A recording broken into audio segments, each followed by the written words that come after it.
भाजपकडून विधान परिषदेसाठी 5 उमेदवारांची यादी जाहीर झाली आहे। भाजपकडून विवेक कोल्हे यांना उमेदवारी जाहीर झाल्यानंतर कोपर गावात आतिषबाजी काढण्यात आली आहे। खरं तर अहिल्यानगर जिल्हा म्हटलं की थोरात आणि विखे संघर्ष नेहमीच समोर आलाय।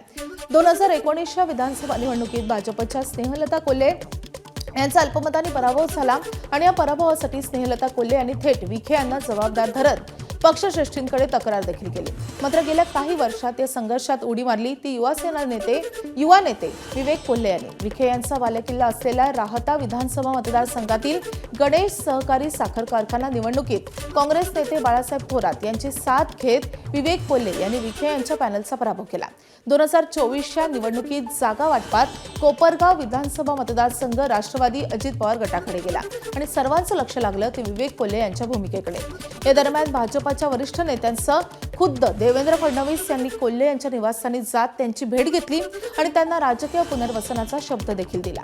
अखेर हा शब्द पूर्ण करत भाजपनं विवेक कोल्हे यांना विधान परिषद निवडणुकीसाठी उमेदवारी जाहीर केली आहे। विवेक कोल्हे यांच्या नावाची घोषणा झाल्यानंतर कोपरगाव शहरात फटाक्यांची आतिषबाजी करण्यात आली आहे आणि याच दरम्यान 2024च्या विधानसभा निवडणुकीत मुख्यमंत्री देवेंद्र फडणवीस आणि स्वर्गीय उपमुख्यमंत्री अजित पवार यांनी केलेली विधानं आता व्हायरल झाली आहेत।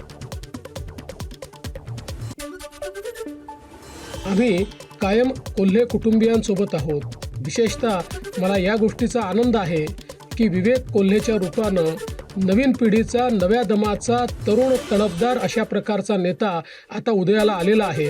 त्याच्याही पाठीशी मी अत्यंत ताकदीने आणि भक्कमपणे उभा आहे आणि मला त्याच्यामध्ये भविष्यातला एक अतिशय उत्तम नेता जो महाराष्ट्रामध्ये जनसेवा करू शकेल असा नेता दिसतो आहे। ज्यावेळेस कोपरगावच्या बद्दल ती जागा आमच्याकडे आली ना, आम्ही आशुतोषला उमेदवारी दिली, त्यावेळेस कुठलाही मनामध्ये किंतु न ठेवता संजीवनी ग्रुपनी मनापासून महायुतीचं काम केलं।